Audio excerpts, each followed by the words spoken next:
1-1।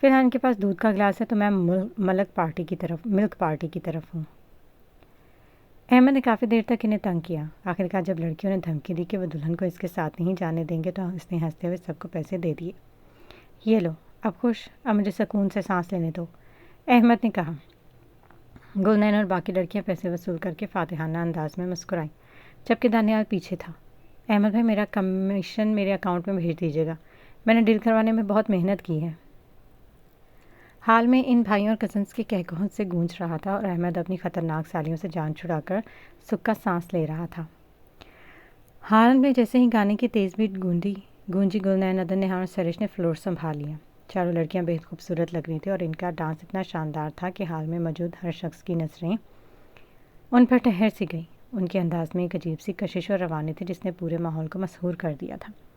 دوسری طرف زین کھڑا مسلسل گلنین کو دیکھ رہا تھا۔ وہ اسے دیکھ کر دل میں خوش ہو رہا تھا کہ یہ لڑکی کتنی عجیب ہے، کبھی اتنی سنجیدہ بن جاتی ہے اور کبھی اس طرح خوشی میں جھومتی ہوئی کسی اور ہی مخلوق کی لگتی ہے۔ زین کے لیے گلنین کی شخصیت کسی پہیلی سی کم نہیں تھی۔ وہ بس یہی سوچ کر رہ گیا کہ ان لڑکیوں کو سمجھنا واقعی دنیا کا مشکل ترین کام ہے۔ لڑکیاں اپنی دھن میں مگن بہت ہی عمدہ ڈانس کر رہی تھیں، ان کے چہروں کی چمک بتا رہی تھی کہ وہ خوش ہیں۔ ہر کوئی ان کی پرفارمنس کا گرویدہ ہو چکا تھا۔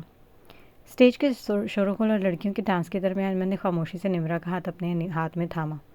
ہاتھ تھامتے اسے محسوس ہوا کہ اس کا ہاتھ برف کی طرح ٹھنڈا ہو رہا ہے۔ احمد نے بغور اس کے چہرے کی طرف دیکھا جہاں حیا اور گھبراہٹ کے سائے صاف نظر آ رہے تھے۔ کیا ہوا، اتنی گھبرا کیوں رہی ہو؟ احمد نے دھیمی آواز میں پوچھا۔ نمرا نے نظریں جھکائے نفی میں سر ہلایا۔ کچھ نہیں، اس کی آواز میں مشکل اس کے حلق سے نکل سکی۔ احمد نے اس کے ہاتھ پر اپنی گرفت تھوڑی مضبوط کی اور مسکراتے ہوئے چھیڑا۔ اچھا، اگر کچھ نہیں ہے تو یہ ہاتھ اتنے ٹھنڈے کیوں پڑے؟ اتنا گھبرانے کی کیا ضرورت ہے؟ احمد اچھی طرح جانتا تھا کہ نمرا کے دل میں اس وقت کیا چل رہا ہے اور وہ رخصتی کے خیال سے کس قدر سہمی ہوئی ہے۔ اس نے تھوڑا سا جھک کر نمرا کے کان میں سرگوشی کی۔ ابھی سے یہ حال ہے، ابھی تو پورا وقت پڑا ہے۔ احمد کی شرارت بھری بات سن کر نمرا کا چہرہ ایک دم سرخ ہو گیا، اس کے گات اپنے لگے، اس نے شرم کے مارے اپنی انگلیاں مروڑنی شروع کر دی۔ یار ابھی بہت وقت ہے، اسے انجوائے کر، ابھی سے اتنی ٹینشن مت لو۔ احمد نے اسے مزید تنگ کرنا چاہا تو نمرا کی آنکھوں میں نمی ٹائم لگی اور وہ تقریباً رونے والی ہو گئی۔ اس کی حالت دیکھ کر احمد کے دل میں پیار آیا۔ اس نے فوراً نرمی سے اسے تسلی دی۔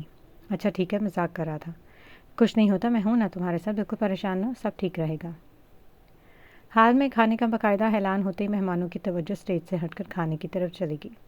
لذیذ پکوانوں کی خوشبو نے پورے حال کو اپنی لپیٹ میں لے لیا تھا۔ زین، راحیل، دانیال اور حمزہ نے فوراً اپنی ذمہ داریاں سنبھالیں اور مہمانوں کی توجہ میں مصروف ہو گئے۔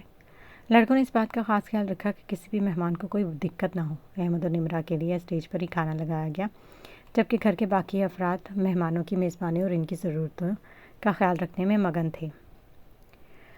حال میں خوشیوں کے شور کے بعد ایک عجیب سی خاموشی چھا گئی تھی، کیونکہ بارات کا سب سے مشکل اور جذباتی مرحلہ یعنی رخصتی کا وقت آ چکا تھا۔ سب سے پہلے وہ اپنے بھائی راحیل کے گلے لگی اور پھوٹ پھوٹ کر رونے لگی۔ راحیل اس وقت خود بھی اپنی آنسوؤں کو روکنے کی ناکام کوشش کر رہا تھا۔ اس کی آنکھیں نم تھیں اور دل بوجھل۔ بھائی، مجھے آپ کو چھوڑ کر نہیں جانا، میں کیسے رہوں گی آپ کے بغیر؟ نمرا نے سسکیاں بھرتے ہوئے کہا۔ راحیل نے اس کا سر چوما اور بڑے پیار سے اسے تسلی دی۔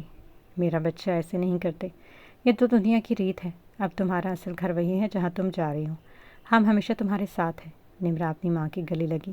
ماں اور بیٹی دونوں ہی ایک دوسرے کو تھام کر خوب روئیں۔ یہ منظر اتنا قدمناک تھا کہ وہاں کھڑے سب کی آنکھیں بھی بھیگ گئیں۔ نمرا باری باری سب گھر والوں اور کزن سے ملی، ہر ایک سے ملتے اس کی سسکیاں تھمنے کا نام نہیں لے رہی تھی۔ آخرکار راحیل نے بڑے مان اور ہمت کے ساتھ نمرا کا ہاتھ پکڑ کر اسے گاڑی میں بٹھایا جہاں احمد پہلے سے اس کا منتظر تھا۔ راحیل نے نمرا کو احمد کے ساتھ گاڑی میں بٹھا اور احمد کا ہاتھ تھام کر گویا خاموشی سے اسے اپنے سب سے قیمتی متاع سونپ دی۔ گاڑی ایسا ایسا روانہ ہوئی تو سب کے ہاتھ دعا کے لیے اٹھ گئے، مگر دل اپنی لاڈلی کی رخصتی پر اداس تھے۔ اس طرح ایک نئے سفر کا آغاز ہوا اور بارات کے تمام شرکا نما آنکھوں کے ساتھ رخصت ہوئے۔ گاڑی جیسے ہی پورچ میں آ کر رکی، احمد گاڑی سے اترا، دوسری طرف جا کر نمرا کے لیے دروازہ کھولتا۔ اس نے بہت مشکل سے نمرا کا ہاتھ پکڑا اور اسے آہستہ سے گاڑی سے نیچے اتارا۔ جیسے ہی وہ دونوں گھر کے صدر دروازے کے اندر داخل ہوئے، اچانک ان پر پھولوں کی پتیوں کی ایسی بارش ہوئی کہ پورا راستہ مہک اٹھا۔ وہاں موجود سب نے بہت خوبصورت اور پرجوش انداز میں ان کا استقبال کیا۔ ہنسی مذاق اور تالیوں کی گونج میں ہر طرف خوشی کا سما تھا۔ نمرا کو اس کی سہیلیاں اور کزنس کھیل کر پیار سے اس کے کمرے کی طرف لے گئی۔ احمد لاؤنج میں آ گیا جہاں تمام مرد حضرات پہلے سے موجود تھے۔ نمرا کو اس کی سہیلیاں کمرے میں لے آئیں۔ کمرے کا منظر دیکھ کر ایسا لگتا تھا جیسے کسی نے پھولوں کی بستی بسا دی ہے۔ پورا کمرہ سرخ گلابوں اور سفید موتیوں کے لڑیوں سے مہک رہا تھا۔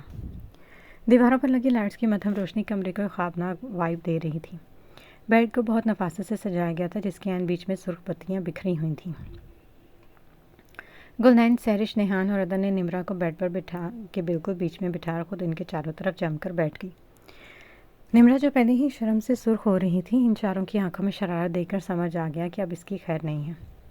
اچھا نمرا، تم فکر مت کرو، ہم ہیں تمہارے پاس، تو ہم تمہیں سب سمجھا دیں گے، ڈرنے کی ضرورت نہیں ہے، نیہان نے اتنے سنجیدہ لہجے میں کہا جیسے وہ نمرا کی سہیلی نہیں بلکہ اس کی ماں ہو۔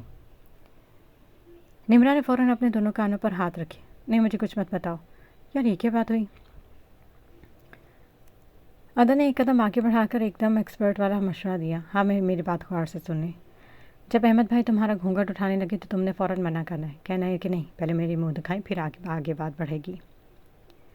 نمرا کا تو ڈر کے مارے برا حال تھا، اسے پتا تھا کہ یہ لڑکیاں کچھ بھی بول سکتی ہیں، اس لیے اس نے جلدی سے کہا، مجھے کچھ نہیں چاہیے، تم لوگ جاؤ یہاں سے۔ اوہ اچھا، تو تم ہمیں نکال رہی ہو، اس کا مطلب احمد بھائی کے آنے کا انتظار ہو رہا ہے۔ نیہان نے آنکھ مار کر نمرا کو چھیڑا۔ سہرش کو تھوڑا ترس آیا تو وہ بولی، بس کرو یار، میری بھابھی کو تنگ مت کرو۔ کیوں؟ ابھی نیہان کا جملہ پورا بھی نہیں ہوا تھا کہ نمرا نے جھپٹ کر اس کے منہ پر ہاتھ رکھ دیا۔ پلیز خدا کے لیے چپ ہو جاؤ، یہاں سے چلی جاؤ۔ گلنین نے آسمان کی طرف دیکھا۔ اللہ کرے تمہیں ایسا بندہ ملے کہ تمہیں ایک منٹ کے لیے بھی نہ چھوڑے اور تمہارے ہوش ٹھکانے لگا دے۔ نیہان بے شرموں کی طرح ہنس کر کہا، کب آئے گا وہ دن؟ نیہان کی بات سن کر گلنین، عدن اور سہرش کے ساتھ ساتھ نمرا کا بھی منہ کھلا رہ گیا اور سب اسے دیکھنے لگی جیسے کسی اور سیارے سے آئی ہو۔ لاؤنج میں اس وقت سب بیٹھے تھے۔ احمد کے دل کی حالت بالکل مختلف تھی۔ وہ ذہن حمزہ اور دانیال کے بیچ بیٹھا تو ہوا تھا، لیکن اس کا ذہن مسلسل کمرے کی طرف بھاگ رہا تھا۔ صوفے پر بیٹھے بیٹھے وہ بار بار اپنی گھڑی دیکھتا اور کبھی بے چینی سے پہلو بدلتا۔ احمد کی یہ بے چینی طاہر صاحب اور سکندر صاحب سے چھپی نہ رہ سکی۔ دونوں ایک دوسرے کو دیکھ کر اپنی مسکراہٹ ضبط کرنے کی ناکام کوشش کر رہے تھے۔ احمد کو سمجھ نہیں آ رہا تھا کہ ان بڑوں کے سامنے کس بہانے سے روٹھے اور اپنے کمرے کی طرف جائے۔ دانیال نے موقع پاتے ہی کہا، کیا ہوا احمد بھائی، آپ ٹھیک تو ہیں نا؟ اس کے لہجے میں ایسی معصومیت کی تھی کہ کوئی بھی دھوکہ کھا جائے۔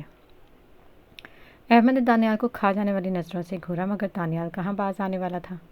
نہیں مطلب آپ کیوں دیکھ کر مجھے ایسا لگ رہا کوئی مسئلہ نہ ہو، آپ کی طبیعت تو ٹھیک ہے نا، لیکن یہ دل کی دھڑکن کیوں اتنی تیز ہے؟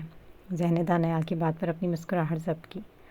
ہاں احمد بھائی، ہمیں فکر ہو رہی ہے، آپ کو کچھ ہوا تو نہیں؟ حمزہ نے بھی کہا۔ احمد نے دانت پیستے ہوئے دل میں سوچا، ہاں سالو، تم سب کے ہوتے ہوئے کبھی ٹھیک رہ سکتا ہوں، مگر زبان سے صرف اتنا کہا، ہاں میں بالکل ٹھیک ہوں، مجھے کیا ہونا ہے؟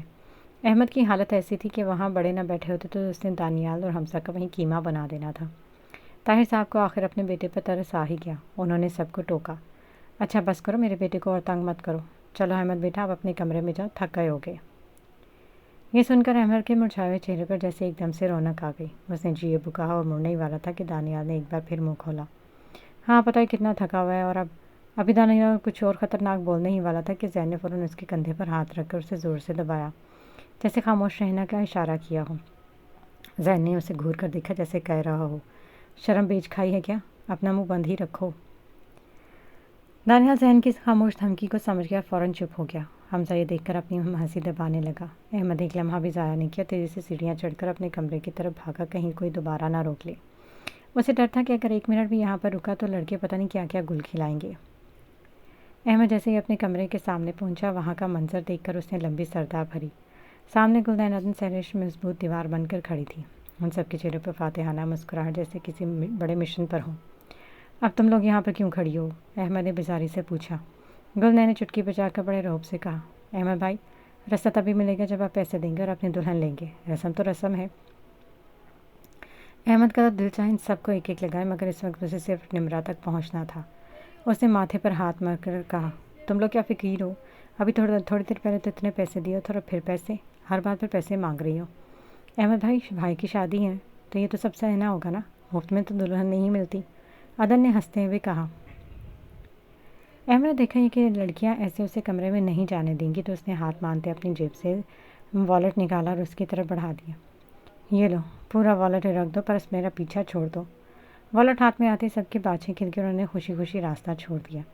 احمد نے ایک لمحہ بھی ضائع نہیں کیا اور بجلی کی تیزی سے اندر داخل ہوا اور ان کے برج کھولنے سے پہلے ہی دھڑام سے دروازہ ان کے منہ پر بند کر دیا۔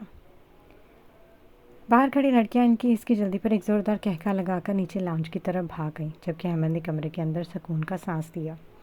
جیسے ہی لڑکیاں والٹ لے کے فاتحانہ انداز میں لاؤنج میں پہنچی، سب کے چہرے خوشی سے دمک رہے تھے۔ انہوں نے جیسے تجسس کے ساتھ والٹ کھولا، سب کی آنکھیں حیرت سے کھولی رہ گئی کیونکہ والٹ بالکل خالی تھا۔ احمد نے بے وقوف بنا دیا تھا۔ چاروں لڑکیاں ایک ساتھ چلائیں جس کی آواز پورے لاؤنج میں گونجی۔ کیا ہوا؟ کیا ہوا؟ زین، دانیال اور حمزہ جو وہاں بیٹھے تھے ان کے چلانے پر ہڑبڑا کے کھڑے ہو گئے۔ نیہان نے والٹ لہراتے ہوئے غصے سے کہا، دیکھیں زین، یہ دیکھیں، احمد بھائی نے ہمیں دھوکہ دیا، ہمیں خالی والٹ دے کر خود کمرے میں بھاگ گئے۔ یہ سننا تھا کہ دانیال کا زوردار کہکا نکلا اور حمزہ بھی اپنی ہنسی نہ روک سکا۔ دانیال ہنس ہنس کر دوہرا ہو رہا تھا۔ دانیال نے ان کے اترے چہرے دیکھ کر دلجوئی کرتے کہا، ارے کوئی بات نہیں یار، احمد بھائی تو نکل گئے، مگر ہم ایسا کرتے بھی باہر چلتے ہیں اور آئس کریم کھاتے ہیں۔ آئس کریم کا نام سنتے لڑکیوں کے مرجھائے چہرے ایک دم سے چمک اٹھے۔ کیا سچ میں؟ نیہان نے بے یقینی سے پوچھا۔ نہیں، بالکل بھی نہیں، اس وقت کہیں نہیں جانا، زین نے فوراً سختی سے منع کیا، جس پر سب کے چہرے پھر سے لٹک گئے۔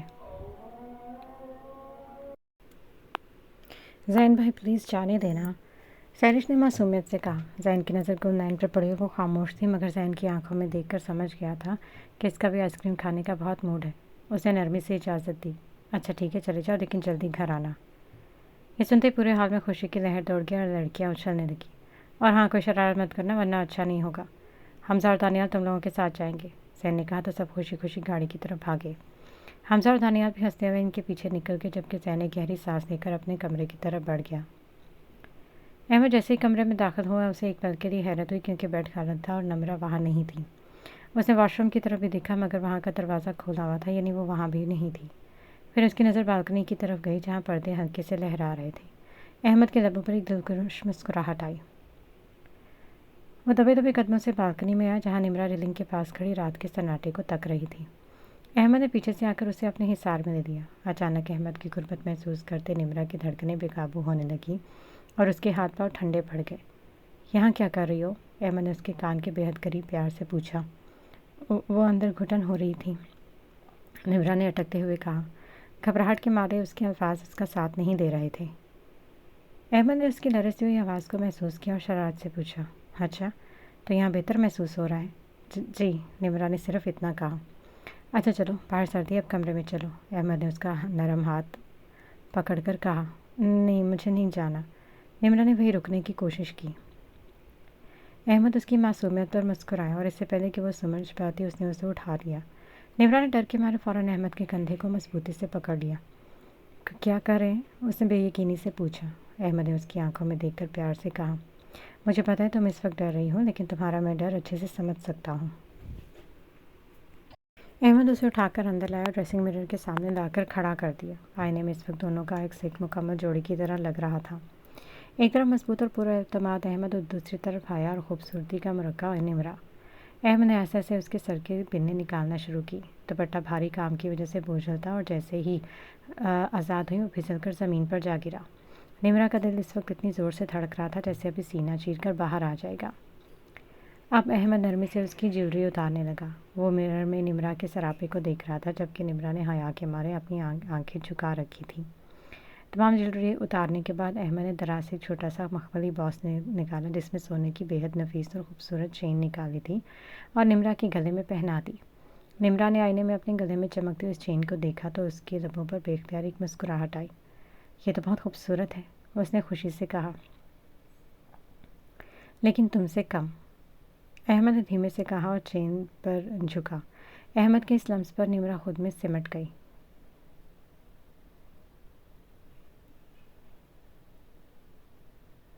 اچانک احمد اس پر جھکا اور اس کی قربت اتنی شدت سے تھی کہ نمرہ کے قدم لڑکھڑانے لگے۔ جب احمد نے اس کی اکھڑتی ہوئی سانسوں کو محسوس کیا تو وہ دھیرے سے پیچھے ہٹا۔ نمرہ بالکل نڈھال ہو چکی تھی۔ اس نے اپنا سر احمد کے جوڑے کندھے پر رکھا اور اپنی آنکھیں موند لیں۔ احمد نے اسے اپنے حصار میں مزید کھینچ لیا جہاں صرف ان دونوں کی دھڑکنوں کی آواز سنائی دے رہی تھی۔ احمد کے سوال پر نمرہ کے پورے وجود میں تھر تھراہٹ بیٹھ گئی۔ اسے کانپتا دیکھ کر احمد نے مزید اسے خود میں بھینچا۔ اتنا کیوں ڈر رہی ہو؟ دیکھو اگر تم کوئی تیار نہیں ہو تو کوئی بات نہیں، کوئی زبردستی نہیں، نمرا نے نظریں اٹھا کر احمد کی آنکھوں میں دیکھا جہاں اپنے لیے بے پناہ محبت، عزت اور مان نظر آیا۔ احمد کا یہ نرم انداز نمرا کے دل کو چھو گیا اور اس نے اپنا سر دوبارہ احمد کے چوڑے سینے پر رکھ دیا جو اس کی رضامندی کا خاموش اظہار تھا۔ احمد اس کی سپردگی پر بے حد خوش ہوا اور اس کے کان میں سرگوشی کی۔ Thank you. نمرا نے اسے اپنی باہوں میں بھرا بے حد نزاکت سے بیڈ تک لایا۔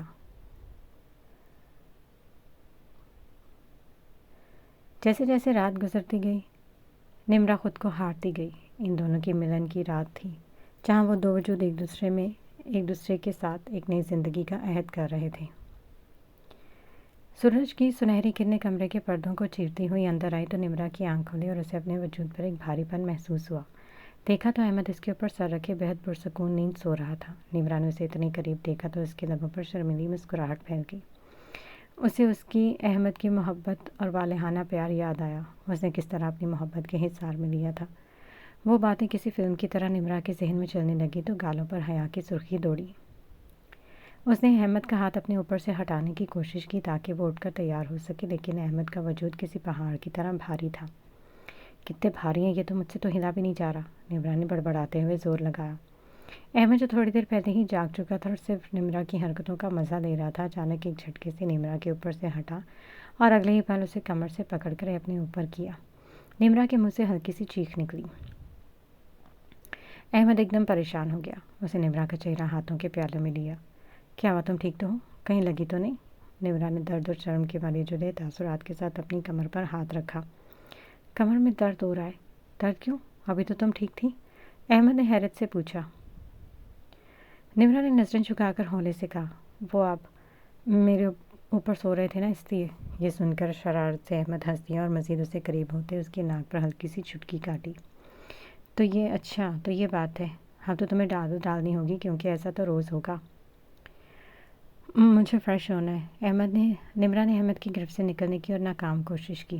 اتنی بھی کیا جلدی ہے، احمد نے شرارت سے کہا اور نمرا کا چہرہ اپنے ہاتھوں میں حصار لے کر دھیرے دھیرے اس پر جھکتا چلا گیا۔ احمد نے جیسے ہی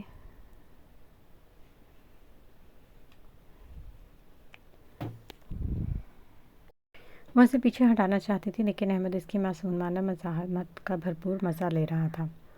کچھ دیر تک اس کی خوبصورت قربت کے بعد جب احمد پیچھے ہٹا تو نمرا نڈھال ہو چکی تھی۔ اس نے ہانپتے ہوئے اپنا سر احمد کے سینے پر رکھا اور گہری گہری سانسیں لینے لگی۔ اس کا دل بہت تیزی سے دھڑک رہا تھا۔ احمد نے محبت سے اس کے کان میں سرگوشی کی۔ نمرا نے اسے دیکھا اور اچانک احمد کے کندھے پر اپنے دانت کاڑے۔ جنگلی بلی، احمد کی گرفت ڈھیلی پڑ گئی۔ نمرا نے یہی موقع غنیمت جانا بجلی کی تیزی سے بیڈ سے اتری اور واش روم کی طرف بھاگی۔ اس نے اندر جا کر فوراً دروازہ بند کر لیا، جبکہ پیچھے بیڈ پر بیٹھا احمد اپنا کندھا سہلاتے اس کی کارستانی پر بے حد محبت سے مسکرانے لگا۔ اسے اپنی زندگی کے اس نئے خوبصورت رنگ سے پیار ہونے لگا تھا۔ کچن سے ناشتے کی اشتہا انگیز خوشبو پورے گھر میں پھیلی ہوئی تھی جو کسی کے بھوکے پیٹ میں گھنٹیاں بجانے کے لیے کافی تھی۔ نایاب بیگم، سترہ بیگم ناشتہ تیار کرنے میں مصروف تھیں، جبکہ ڈائننگ ٹیبل پر طاہر صاحب، سکندر اور زین بیٹھے تھے۔ زین اپنے موبائل میں مصروف تھا، لیکن وہ سب ناشتے کا انتظام کر رہے تھے۔ گھر کے باقی لوگ بھی ابھی تک سو رہے تھے کیونکہ کل کی تکن زیادہ تھی کہ کسی کی آنکھ نہیں کھل رہی تھی۔ حمزہ کی آنکھ جیسے ہی کھلی، اس نے نیمہ آنکھوں کے ساتھ تکیے کے پاس مڑا موبائل اٹھایا۔ جیسے اس کی نظر اسکرین پر پڑی، اس کے ہوش اڑ گئے۔ وہ ایک جھٹکے سے بیڈ پر سیدھا ہو بیٹھا۔ اوئے دانیال، اٹھو، دیکھو ہم لیٹ ہو گئے، جلدی اٹھو۔ حمزہ نے دانیال کو زور سے ہلا کر اٹھانے کی کوشش کی۔ ہاں ہاں، کیا ہے، سونے دو یار، دانیال نے کمبل منہ پر تانتے ہوئے نیند میں ڈوبی آواز میں کہا۔ حمزہ نے غصے سے اس پر سے کمبل کھینچا۔ دانیال کے بچے، اٹھ جاؤ، جانا نہیں ہے کیا؟ میرے خیال میں گل بھی ابھی تک سو رہی ہے۔ جانے کا نام سن کر دانیال کی نیند جیسے ہوا ہو گئی۔ وہ ہڑبڑا کر اٹھا، آنکھیں مسلتے وقت دیکھا۔ ہاں یار، واقعی بہت دیر ہو گئی، ہمیں تو سب کے اٹھنے سے پہلے اٹھنا چاہیے تھا۔ حمزہ نے بیڈ سے اترتے ہوئے کہا۔ ہاں جلدی کرو، تم جا کر فریش ہو جاؤ، میں جا کر جلدی سے گل کو اٹھاتا ہوں۔ حمزہ گلنین کے کمرے میں داخل ہوا تو گھوڑے بیچ کر سو رہی تھی۔ اسے دنیا جہان کی کوئی خبر نہیں تھی۔ وہ بیڈ پر اتنی بے فکری سے پھیلی تھی کہ حمزہ کو ایک پل کے لیے لگا کہ اس کو اٹھانا کسی پہاڑ کو ہلانے جیسا مشکل کام ہوگا۔ گل اٹھو، گل، ہمیں دیر ہو رہی ہے۔ حمزہ اس کے سر پر کھڑا ہو کر مسلسل آوازیں دے رہا تھا، مگر گلنین تو جیسے نیند کی وادیوں میں کہیں بہت دور نکل چکی تھی۔ اس کے چہرے کے تاثرات سے لگ رہا تھا کہ وہ خواب میں شاید کسی آئس کریم کی دکان پر بیٹھی ہے۔ حمزہ نے جب دیکھا کہ پیار سے کام نہیں ہے بنے گا تو اس کی نظر پاس پڑے پانی کے جگ پر پڑی۔ اس نے شرارت سے مسکراتے گلاس میں پانی ڈالا اور بنا کسی وارننگ کے پورا گلاس گلنین کے منہ پر دے مارا۔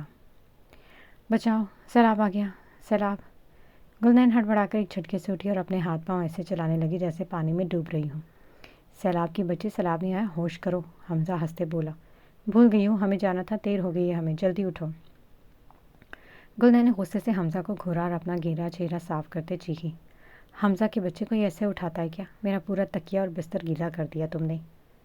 تو چڑیل، میں تمہیں کب سے اٹھا رہا ہوں، تم اٹھ ہی نہیں رہی، ابھی ڈرامے بند کرو۔ کیا اٹھ گئے ہو یا ایک اور گلاس ڈالو؟ اس نے گلنین نے جھنجھلا کر کہا۔ اچھا پاپا اٹھ گئی ہو، نظر نہیں آ رہا؟ ہاں تو جلدی سے تیار ہو جاؤ نا، ہمیں نکلنا بھی ہے۔ حمزہ نے اسے آخری وارننگ دے کمرے سے نکل گیا جبکہ گلنین بڑبڑاتے ہوئے بستر سے نیچے اتر رہی تھی۔